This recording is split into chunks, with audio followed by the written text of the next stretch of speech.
자, 문서째입니다. 자, 문서째는 양이 많고 아주 복잡합니다. 난이도로 치면 강론에서 제일 어려운 파트 중에 하나이고 매 시험마다 꼭 나오기 때문에 잘 학습해 두시기 바랍니다. 자, 그러면 기본서를 가기 전에요. 노트부터 먼저 보도록 합니다. 자, 노트를 보게 되면 조문이 많이 나와 있는데요. 조문 순서로 보게 되면 공문서가 이제 225조부터 시작을 하죠. 공문서 쭉 나와 있고요. 그리고 나서 이제 사문서가 나옵니다. 그런데 우리가 학습을 할 때는 사문서를 먼저 뺍니다. 사문서에서 각종의 개념을 잡고요. 위조 변조가 뭐고 작용 모형이 뭔지 이런 개념을 잡고 그리고 나서 그 개념 잡은 것을 공문서에 적용해서 풀면 되는 겁니다. 그런데 우리가 전 시간에 유가증권 배울 때 자, 앞 페이지 한번 가보시게 되면 자, 권한 없는 자가 하는 것이 있고 권한 있는 자가 하는 것이 있다 했습니다. 이것을 틀을 숙지를 해 두셔야 돼요.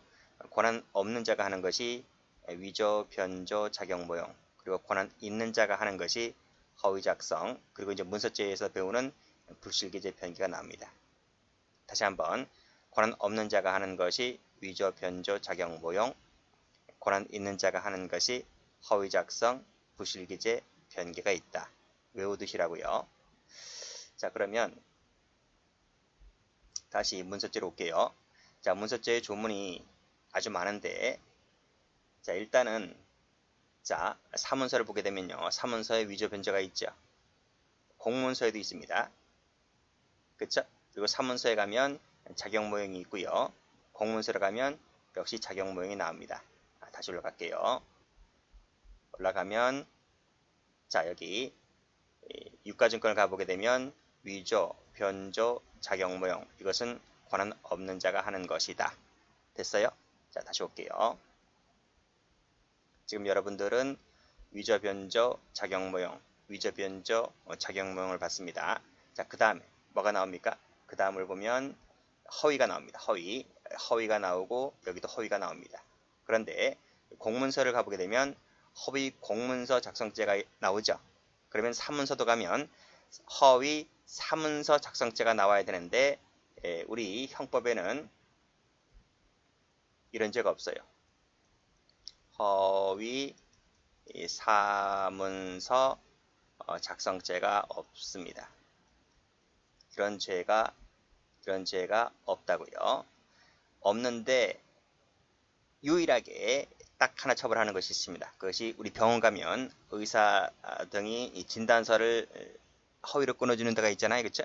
그랬을 때 그것만 처벌하는 허위 진단서 작성죄만 처벌합니다. 사문서는 처벌하지 않지만 진단서만 예외적으로 처벌합니다. 자, 다음. 자, 그 다음에 끝에 가면 앞에서 뭐죠? 위조, 변조, 작용 모형, 허위로 만들어진, 그쵸? 위조 등으로 만들어진 사문서를 행사하는 죄가 나옵니다. 그리고 공문서에도 위조, 변조, 작용 모형, 허위 공문서 등으로 만들어진 것을 행사하는 죄가 나옵니다. 그쵸? 그래서 사문서든 공문서든 각종 행사죄가 나오죠. 자, 그리고 사문서에 가보게 되면 부정행사가 나옵니다. 부정행사는 뭐냐면 앞에 이건 적지 마세요. 뒤에 나오니까요. 요 사문서가 진정 성립된 걸 말합니다. 위에 것은 위조라 했죠? 위조 등이라고 하는 것은 범죄행위로 만들어진 거잖아요. 근데 밑에 것은 범죄행위로 만들어진 게 아닙니다. 이것을 부정하게 쓰는 거예요. 부정하게 쓰는 행사죄라는 것이 있습니다. 공문서도 마찬가지입니다. 공문서도 부정하게 행사하는 죄가 나옵니다. 다시 한번 정리를 할게요. 자, 사문서에 가면 위조, 변조, 작용 모형, 공문서에도 위조, 변조, 작용 모형이 나온다. 그리고 허위 진단서라는 것이 있습니다. 허위 사문서가 아니고요. 진단서 작성죄가 있고 허위 공문서 작성죄가 있습니다. 그리고 마지막에 행사죄가 있고 그 다음에 진정 성립된 사문서를 부정행사하는 죄가 있고요. 공문서도 똑같죠? 똑같습니다. 자, 그런데 가운데에 뭐가 있죠? 가운데에 좀 특이한 것이 있는데 요 전자기록이 있습니다. 전자기록이 있습니다. 공문서에도 전자기록이 나옵니다. 그래서 사문서에서 나오는 것이 사전자기록이고요. 공문서에서 나오는 것이 공전자기록입니다. 됐나요? 특별하죠? 특별한 것이 있고요. 자, 그러면 사문서는 다 배웠네요. 사문서는 다 배웠는데 공문서를 가게 되면 하나 더 있습니다. 여기 뭐가 나옵니까? 공문서에 가게 되면 부실기재죄라는 것이 나오는데요. 부실기재가 나오는데 이건 무슨 죄냐면 공문서 중에서 아주 특별한 거예요. 아주 특별한 공문서라는 것이 있습니다. 공정증서 원본 등이라고 하는 아주 특별한 공문서가 있는데 그걸 부실기재할 때 처벌하는 죄입니다. 뒤에서 별도로 배웁니다. 양도 무지 많고요. 이 자체만으로도 문서죄에도 전체적으로 나오지만요. 공정증서 원본 등 부실기재를 따로 물어볼 만큼 아주 특별하게 나오기 때문에 꼭 좀 봐두셔야 됩니다. 자, 됐죠? 그러면 어떤 죄들이 있는지를 봤죠? 자, 그럼 제가 지울게요. 지웠습니다. 자, 조문이 10가지가 넘습니다. 잘 봐두세요. 자, 하나, 둘, 셋, 넷, 다섯, 여섯. 밑에 거 하나, 둘, 셋, 넷, 다섯, 여섯, 일곱. 총 13개의 조문이 있는데 자, 이렇게 외우세요. 이 13개의 조문은 모두 미수를 처벌합니다. 모두 미수를 처벌합니다. 됐어요?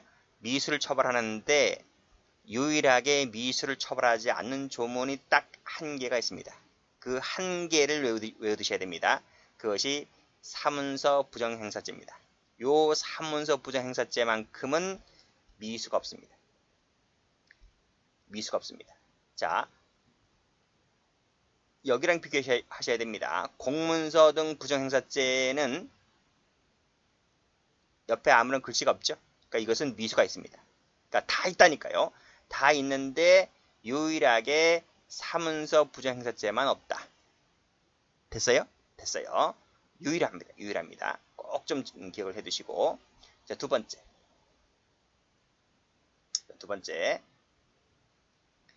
전부 다 목적범입니다. 이 13가지가 전부 다 목적범, 일단은 목적범이라는 걸 숙지를 해두시고요. 여기서 예외를 갑니다. 다 목적범인데 여기 진단서 있죠? 진단서가 있고요. 그리고 끝에 무슨 행사죄라고 끝나는 게 있습니다. 여기도 행사죄로 끝나고 여기도 행사죄로 끝나죠. 공문서로 가게 되면 끝에 여기도 행사죄로 끝나고 여기도 행사죄로 끝납니다. 이 행사죄로 끝나는 죄 그리고 진단서 또 하나 좀 특별하다 그랬죠? 부실기재죄 딱 3개입니다. 요것만 행사죄가 아닙니다. 목적범이 아닙니다. 목적범이 아닙니다. 그래서 진단서 끝에 행자로 끝나는 말 그리고 부실기재 요 3가지입니다. 앞 글자 따서 진, 부입니다. 요 3가지는 목적범이 아니다. 자, 그래서 기본서로 와보시게 되면 자, 보세요. 전부 다 목적범이고 미수를 처벌하는데 말씀드렸듯이 1번 체크, 2번 체크. 요 사문서 부정행사죄만 미수가 없고 나머지는 다 미수가 있습니다. 그리고 행, 진, 부는 목적범이 아니다. 아주 잘 나오죠? 아주 잘 나옵니다. 꼭 좀 정리해 두시고요. 자, 그리고 다 봤나? 이건 다 봤어요. 자, 그리고 자, 여기 본질이 나오는데 본질 나오죠? 이거 본질 나옵니다. 본질이 나오는데 앞에 한번 가볼게요. 여기를 가보시면 자, 보세요. 권한 없는 자가 하는 것이 위조, 변조, 작용모형. 권한 있는 자가 하는 것이 허위 작성, 부실기재, 변개라고 제가 말씀드렸습니다. 자, 다시 이제 문서죄로 오게 되면 여기 보세요. 자, 권한 없는 자가 하는 것이 위조, 변조, 작용모형. 권한 있는 자가 하는 것이 허위 작성, 부실기재, 변개. 배웠죠? 배웠어요. 우리가 유가증권 할 때는 거기까지만 배웠어요. 자, 그런데 문서죄로 오게 되면 또 여기에 추가시킬 것이 뭐냐면 요 권한 없는 자가 하는 것을 형식주의, 유형 위조로 합니다. 그리고 권한 있는 자가 하는 것을 실질주의, 무형 위조로 하는데 무슨 뜻이냐? 무슨 뜻이냐? 자, 그러면 여기서 기본서 갑니다. 자, 형식주의 나와 있죠? 형식주의는 자, 문서죄의 보호 대상을 문서의 성립의 진정으로 본다. 성립의 진정. 내용을 묻지 않습니다. 내용을 묻지 않고 성립의 진정이라 하고, 실질주의는 내용의 진실을 본다 했고, 여기는 성립을 묻지 않습니다. 무슨 얘기냐? 자, 성립이라고 하는 것은 명의를 봅니다. 명의. 명의가 허위냐? 허위면 위조고요. 명의가 허위가 아니면 위조가 아닌 거예요. 그러니까 여기는 내용을 묻지 않습니다. 내용을 보지 않고 명의가 허위냐 아니냐만을 따집니다. 그것을 형식주의라 하고, 그 밑에 나와 있는 이 형식주의라 하고, 이것을 쭉 내려오면 유형 위조를 합니다. 유형 위조. 그쵸? 그래서 권한 없는, 여기 나오네요. 형식주의에서 유형 위조를 위조로 본다. 그리고 노트에서 말씀드렸듯이 여기 형식주의 나와 있죠? 유형 위조에는 위조, 변조, 작용모형이 있다. 다시 기본서로 와보게 되면, 자, 여기 보시면 동그라미 3번에 형법에서는 유형 위조를 위조, 변조, 작용모형으로 표현한다. 요 세 가지를 유형 위조, 형식주의라 불러요. 그래서 유형 위조란 권한 없는 자가 타인 명의를 모형해서 문서를 작출하는 것, 이것을 유형 위조라 합니다. 형태를 잊게 만든다는 거죠. 그쵸? 자, 그 다음 실질주의라고 하는 것은 내용을 따집니다. 내용을 따져요. 이것은 형식을 따지지 않아요. 그래서 내용이 허위면 위조라 봐요. 내용이 진실이면 위조로 보지 않습니다. 그래서 요 실질주의와 관련된 것이 쭉 내려오면 무형 위조입니다. 형태는 바뀌질 않아요. 형식은 바뀌지 않는데 알맹이가 바뀌어요. 그게 내용이야, 내용. 내용을 따진다는 거죠. 그래서 동그라미 이번에도 실질주의에서는 무형 위조로 봅니다. 이와 관련된 것이 허위 작성, 변개, 불실기재가 있다. 노트 나와 있잖아요. 노트 보시면 여기 나와 있어요. 그렇죠? 여기 나와 있다. 다시 가시면, 자, 그래서 동그라미 1번 보시면 권한 있는 자가 진실에 반하는 내용의 문서를 작성하는 것을 무형 위조라 한다. 이렇게 정의하시고, 꼭 숙지해 둘 것은 뭐냐면 유형 위조, 이거와 이건 같은 개념이라고 그랬어요. 이거와 이거는 같은 개념이다. 그리고 여기에는 위조, 변조, 작용모형이 있다. 유형 위조와 실질주의는 같은 개념인데 여기에 허위 작성, 변개, 불실기재가 있다. 이렇게 일단 틀을 잡고 가셔야 됩니다. 아니면 문서죄가 어려워집니다. 됐어요? 됐어요. 자, 그리고 밑에 우리 형법의 태도는 그랬는데 이 형법의 태도도 시험에 나온 적이 있습니다. 자, 그러면 노트를 다시 한번 가볼게요. 자, 노트를 가보시면, 자, 여기 권한 없는 자가 하는 것이 위조, 변조, 작용모형이 있다 했잖아요. 자, 올라가 보세요. 자, 문서죄 사문서에도 위조, 변조, 작용모형이 있고 공문서에도 위조, 변조, 작용모형이 있잖아요. 그러니까 위조, 변조, 작용모형, 위조, 변조, 작용모형은 공사문서 다 있어요. 그쵸? 그래서 여기 보시면 여기 요 위형 위조, 여기 위형 위조, 공문서 위형 위조 나오죠? 사문서에도 위형 위조 나와요. 그래서 위형 위조는 공사문서 다 있어요. 다 있어요. 자, 그러면 여기 권한 있는 자가 하는 것이 허위 작성이라 했잖아요. 허위 작성을 가볼게요. 허위 작성을 가보면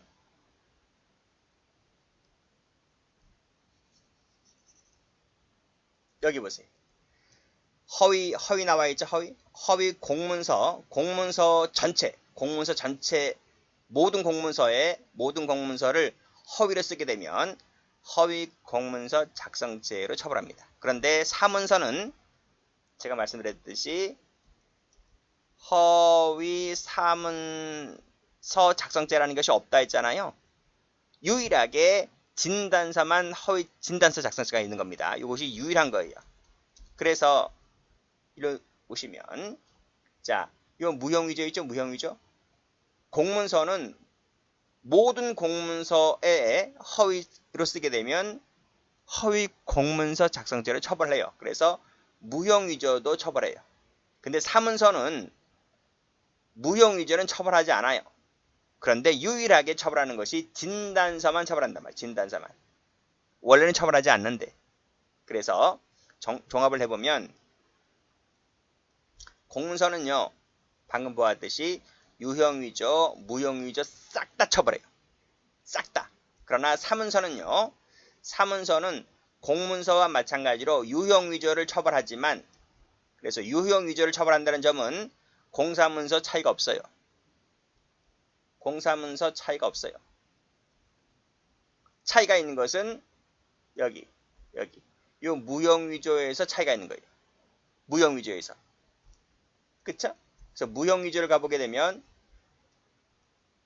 이 무형위조는 공문서는 싹 다 처벌하지만 사문서는 무형위조는 처벌이 안 돼요. 그러나 진단서만 처벌한단 말이죠.